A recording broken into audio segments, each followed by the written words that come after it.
Hello friends, welcome to my channel Sunitha's time.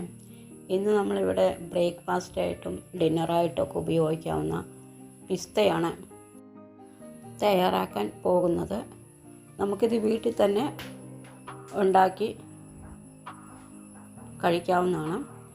അതിനാവശ്യമായിട്ട് 1 cup റവ, വറുത്തതോ വറുക്കാത്തതോ ഏത് വേണമെങ്കിലും എടുക്കാം. 1 കപ്പ് ഗോതമ്പ് പൊടി, രണ്ടും കൂടെ മിക്സ് ചെയ്തതിന് ശേഷം അതിലേക്ക് ആവശ്യമായ സാൾട്ട് ആഡ് ചെയ്ത് കൊടുക്കാം.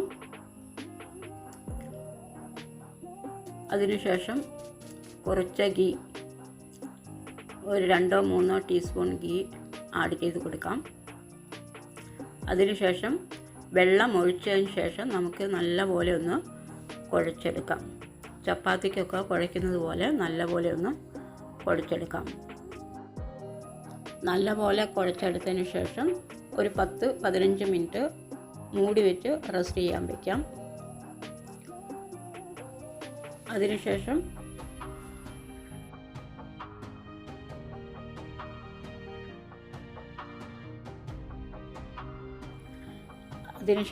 കുറേശ്ശെ എടുത്ത് ഇതേപോലെ ഒരു ഫോർക്ക് എടുത്തതിന് ശേഷം അതിൻ്റെ ബാക്ക് സൈഡിലേക്ക് നമുക്കൊന്ന് പ്രസ് ചെയ്ത് കൊടുക്കാം. കുറേശ്ശെ എടുത്തിട്ട് പ്രസ് ചെയ്തിട്ട് ജസ്റ്റ് ഒന്ന് റോൾ ചെയ്ത് കൊടുക്കുക, അല്ലെങ്കിൽ ഉരുട്ടി ഇങ്ങനെ എടുക്കുക. അപ്പോൾ നല്ല ഷേപ്പായിട്ട് അതിൻ്റെ ആകൃതി കിട്ടും. നമുക്ക് ഇതേപോലെ ഒന്ന് പ്രസ് ചെയ്ത് കൊടുക്കാം. പ്രസ് ചെയ്തതിന് ശേഷം ജസ്റ്റ് ഒന്ന് റോൾ ചെയ്ത് കൊടുക്കുക.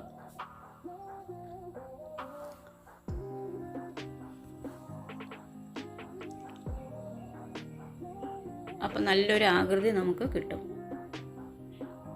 അങ്ങനെ ഓരോന്നും നമുക്ക് ഉണ്ടാക്കിയെടുക്കാം.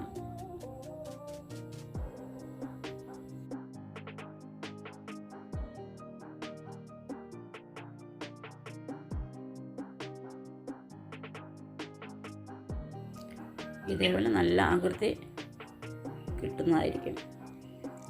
അതിനുശേഷം ഒരു പാനിൽ വെള്ളം ഒഴിച്ചതിന് ശേഷം നമുക്കിത് ഉണ്ടാക്കി വെച്ചിരിക്കുന്ന എല്ലാം കൂടെ ജസ്റ്റ് ഒന്ന് ബോയിൽ ചെയ്ത് എടുക്കാം.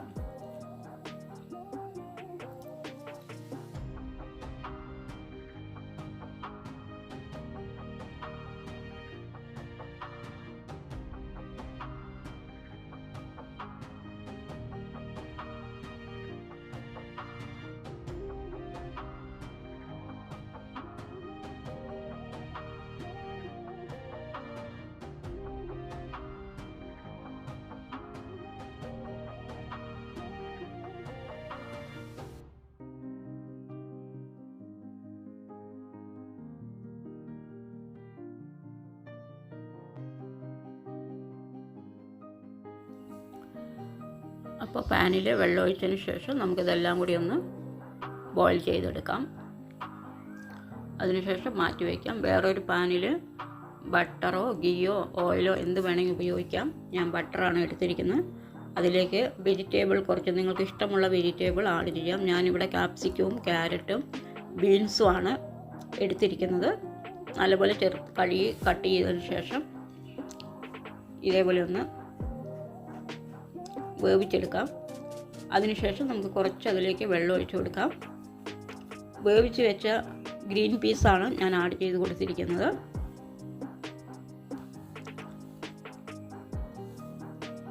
വെള്ളം ഒഴിച്ചതിന് ശേഷം അതിലേക്ക് ആവശ്യമായ മസാലപ്പൊടികൾ ആഡ് ചെയ്ത് കൊടുക്കാം. 1/4 ടീസ്പൂണോളം മഞ്ഞൾപ്പൊടി, 1/4 ടീസ്പൂണോളം മല്ലിപ്പൊടി, 1 ടീസ്പൂണോളം മുളക് പൊടി, ആവശ്യത്തിന് ഉപ്പ് ആഡ് ചെയ്തതിന് ശേഷം അടച്ചു വെച്ച് നല്ലപോലെ ഒന്ന് വേവിച്ചെടുക്കാം.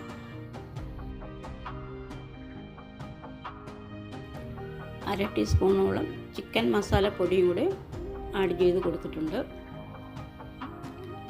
1/4 ടീസ്പൂണോളം കാശ്മീരി മുളക് പൊടി ആഡ് ചെയ്ത് കൊടുത്തിട്ടുണ്ട്. നല്ലപോലെ മിക്സ് ചെയ്തതിന് ശേഷം വീണ്ടും അടച്ച് ഒന്ന് വേവിച്ചെടുക്കാം. നമ്മുടെ വേവിച്ച് വെച്ചിരിക്കുന്ന ഓരോ പിസ്തയും അതിലേക്ക് ആഡ് ചെയ്ത് കൊടുക്കാം. അതിനുശേഷം നല്ലപോലെ ഒന്ന് കുറുകിയതിന് ശേഷം നമുക്ക് മാറ്റി വയ്ക്കാം. അങ്ങനെ വീട്ടിൽ തന്നെ അടിപൊളിയായി വയർ നിറച്ച് കഴിക്കാവുന്ന പിസ്ത വീട്ടിൽ തന്നെ ഉണ്ടാക്കിയെടുക്കാം. നല്ല ടേസ്റ്റിയാണ്. എൻ്റെ ഈ റെസിപ്പി ഇഷ്ടമായെങ്കിൽ ഷെയർ ചെയ്യാനും ലൈക്ക് ചെയ്യാനും കമൻറ്റ് ചെയ്യാനും മറക്കല്ലേ. എൻ്റെ ചാനൽ നിങ്ങൾ ഇതുവരെ സബ്സ്ക്രൈബ് ചെയ്തില്ലെങ്കിൽ സബ്സ്ക്രൈബ് ചെയ്യാനും തൊട്ടടുത്ത് ബെല്ല് വേണം എനേബിൾ ചെയ്യാനും അതിൽ ആൾ വേണം പ്രസ് ചെയ്യാനെങ്കിൽ മാത്രമേ നിങ്ങൾക്ക് നോട്ടിഫിക്കേഷൻ കിട്ടുകയുള്ളൂ. Okay, by.